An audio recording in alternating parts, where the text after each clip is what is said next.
Hello students, इस question में हमें एक सैटेलाइट के बारे में इंफॉर्मेशन दी गई है। ये सैटेलाइट हमारा अर्थ के अराउंड रिवॉल्व कर रहा है और हमें क्वेश्चन में पूछा है कि अगर universal gravitational constant that is capital G अगर हमारा टाइम के साथ यूनिफॉर्मली डिक्रीज करने लगे तो कौन सी क्वांटिटी हमारी कांस्टेंट रहेगी, उसके बारे में कमेंट हमें करना है। इस क्वेश्चन को सोल्व करने के लिए सबसे पहले एक डायग्राम हम बना लेते हैं। लेट से ये हमारा अर्थ है, अर्थ के मास को कैपिटल एम से डिनोट हम कर रहे हैं और इसके अराउंड सैटेलाइट हमारा रिवॉल्व कर रहा है। सैटेलाइट का जो पाथ बनेगा सर्कुलर पाथ बनेगा और हम मान लेते हैं कि किस इंस्टेंट पर सैटेलाइट हमारा यहाँ पर प्रेजेंट है। सैटेलाइट के मास को स्मॉल एम से हम डिनोट कर रहे हैं। इस पाथ का जो रेडियस होगा, इस रेडियस को हम स्मॉल आर नाम दे रहे हैं और इस सैटेलाइट की जो वेलोसिटी होगी, इस वेलोसिटी को हम वी से डिनोट कर रहे हैं। यहाँ पर सैटेलाइट पर फोर्स की बात करें तो अर्थ की वजह से एक हमारा ग्रेविटी का फोर्स एक्ट करेगा। इस फोर्स का जो डायरेक्शन है टुवर्ड्स सेंटर ऑफ अर्थ होगा और इस फोर्स की वैल्यू अगर हम लिखें तो वैल्यू हमारा बनेगा F G is equal to G capital M small M upon R square.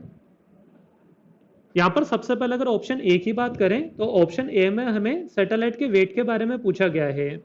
हमें पता है कि जो वेट हमारा है ये ग्रेविटी के फोर्स के इक्वल होता है और सिंस यहाँ पर कैपिटल जी हमारा डिक्रीज कर रहा है तो जो एफ जी है ये भी डिक्रीज करेगा और एफ जी अगर डिक्रीज कर रहा है तो सैटेलाइट का जो वेट है ये भी हमारा डिक्रीज करेगा। यहाँ पर वेट हमारा डिक्रीज कर रहा है, ये कॉन्स्टेंट नहीं है, इसलिए जो ऑप्शन ए ये हमारा इनकरेक्ट होगा।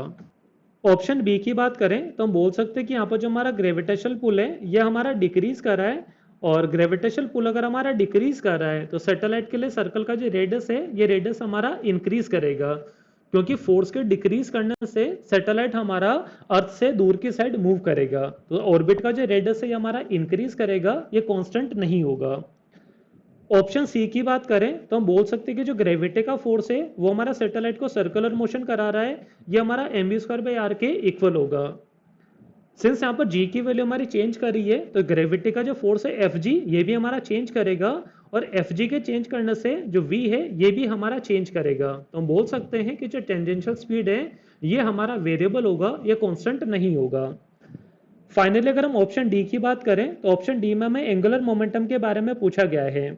यहाँ पर अगर हम प्लैनेट के सेंटर के अबाउट देखें तो एफ जी हमारा प्लैनेट के सेंटर से ही पास कर रहा है और एफ जी हमारा प्लैनेट के सेंटर से पास कर रहा है तो प्लैनेट के सेंटर के अबाउट जो टॉर्क हमारा बनेगा ये टॉर्क हमारा जीरो होगा और टॉर्क अगर जीरो है तो सेंटर के अबाउट जो एंगुलर मोमेंटम है ये हमारा कांस्टेंट रहेगा।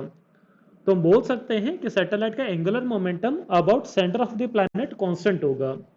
देयरफॉर इस क्वेश्चन का करेक्ट आंसर बनेगा option D. Hope you understand the solution. Thank you.